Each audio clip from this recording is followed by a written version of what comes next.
Who is accountable for your safety while driving through construction zones along I-10? While trying to get the answers, ABC7 learned that no criminal charges and no citations are pending against JAR Construction after a piece of its construction equipment sheared through the 18-wheeler containing 24-year-old Patrick Van Fossen and 22-year-old Kezri Paredes. The local company was contracted by the Texas Department of Transportation to work on I-10 and Americas Avenue.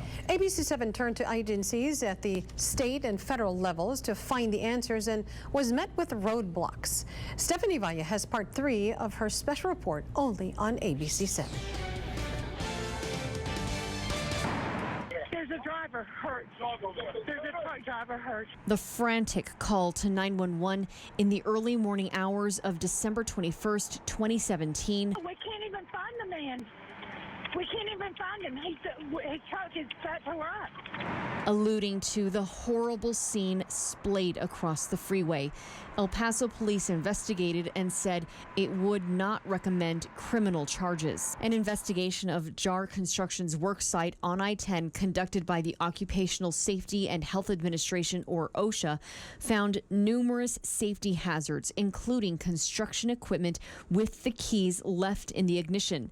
But it issued no citations because OSHA says it has no jurisdiction on highways.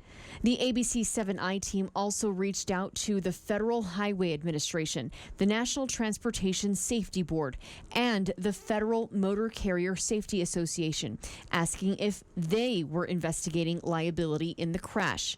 All told ABC7 they were not. The FHWA and the NTSB also told ABC7 that they were not asked by TxDOT to assist in any investigation. So ABC7 turned to TxDOT. We first filed an open records request in November of 2018 asking for any and all reports pertaining to the crash.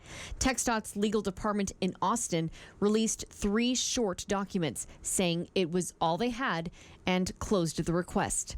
The agency said they don't oversee construction projects on highways once work is underway.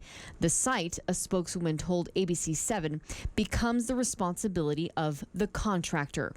ABC7 then filed a second, more specific public records request in April, asking for any and all records and reports, including emails, memos, and messages related to the crash.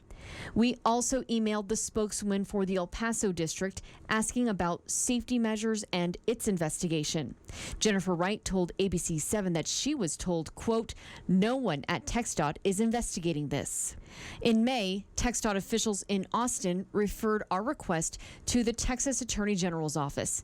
In its letter to the AG, TxDOT asked that the fatal crash review not be made public because it believed the information was exempt from disclosure. Despite ABC7 appealing to the AG's office that the release of the review is in the public's best interest, the AG's office ruled TxDOT can rely on a federal law to keep its report secret in order to, in layman's terms, allow staff to freely discuss safety hazards they've found on the highways without fear of being dragged into a lawsuit. I spoke by phone with El Paso's TxDOT spokeswoman Jennifer Wright asking for an on-camera interview for this story.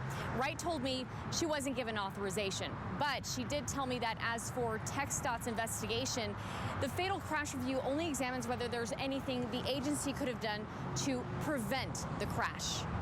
So while TxDOT owns and maintains the highways, it says it is not responsible for highway safety when there is a work zone.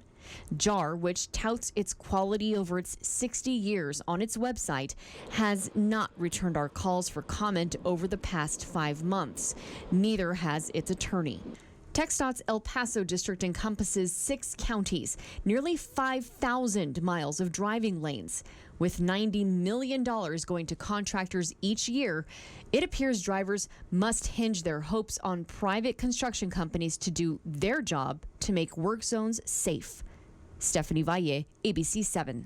As ABC7 reported, relatives of the two young truckers sued JAR Construction for negligence, and the trial is scheduled for October 1st. In court documents, the company claims a John Doe tampered with the equipment, creating a hazard.